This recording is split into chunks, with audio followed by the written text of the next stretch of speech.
त्यांची सहनशीलता पाहिल्यानंतर मी अगदी 2 मिनिटांमध्ये खास करून कर्मवीरांना वंदन करणार आहे. मराठा विद्याप्रसारक समाजाचे आद्य संस्थापक, ज्यांनी या शिक्षणाची ज्योत पेटवली आणि लाखो विद्यार्थ्यांच्या जीवनामध्ये उजाळा निर्माण केला, अशा या कर्मवीरांच्या समाजनिष्ठेच्या, त्यागाच्या आणि दूरदृष्टीच्या या कार्याला मी आज समाज दिनाच्या निमित्ताने प्रथमतः वंदन करतो. ज्या समाज जोडीदारांनी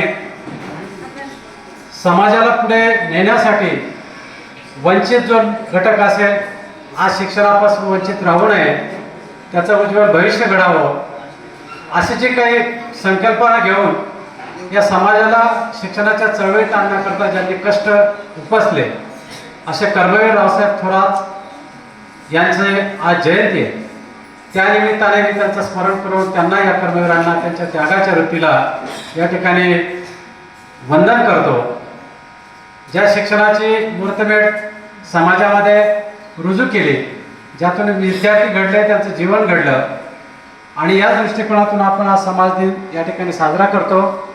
या सोहळ्याच्या प्रसंगी उपस्थित असलेले या स्कूल कमिटीचे अध्यक्ष आदरणीय संतोष भाऊ, ज्या वक्त्यांनी या ठिकाणी आपल्याला संबोधित केलं, असे सर्व बसलेल्या सर्वांची नावं घेणं उचित नाही, वेळेच्या प्रसंगाने सर्व सन्मान्य व्यासपीठ आहे.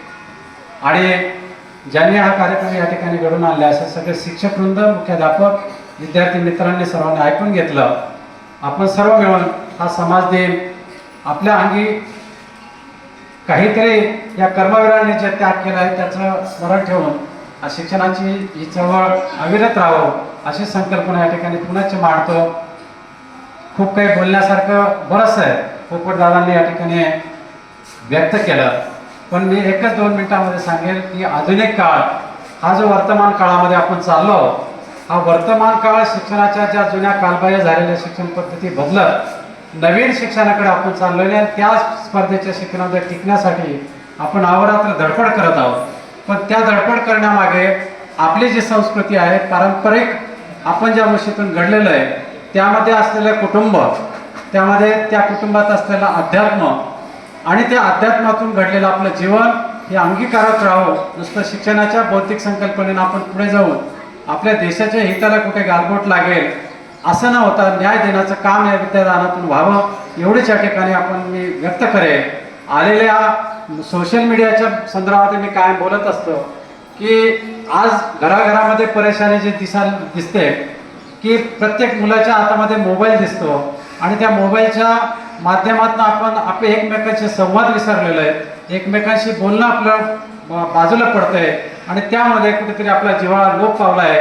आता काल परवा आपण सर्व वर्तमानपत्रांमधून ऐकलं असेल की अनेक घडामोडी इतक्या भयानक होत आहे की मुलं ऐकत नाहीये. त्या समस्यांना पालकांना जावं लागतंय की मोबाईलमध्ये आपण कुठेतरी काय पाहिलं की अनेक लोक, जे विद्यार्थ्यांनी काल परवा काही विद्यार्थ्यांनी आत्महत्या पण केल्या की ते मोबाईलचा वापर करून कुठेतरी गेम खेळत बसणं, त्या माध्यमातून पैशांचाही करणं, याला दोषी पालकही आहेत आणि विद्यार्थी पण आहोत. तर आपण जर अध्यात्मामध्ये गेले की आपल्या सकाळी उठल्यानंतर आपण नित्यनेमाने आपली देवपूजा होते की नाही, आपल्या आईवडिलांचं आपण वंदन करतो की नाही, आपण त्यांना नमस्कार करून आशीर्वाद घेतो की नाही, आणि आपल्या कुटुंबाची काळजी घेतो की नाही, हे आपण लहानपणापासून अंगीकारलं तर ते खूप आदर्श होत राहील.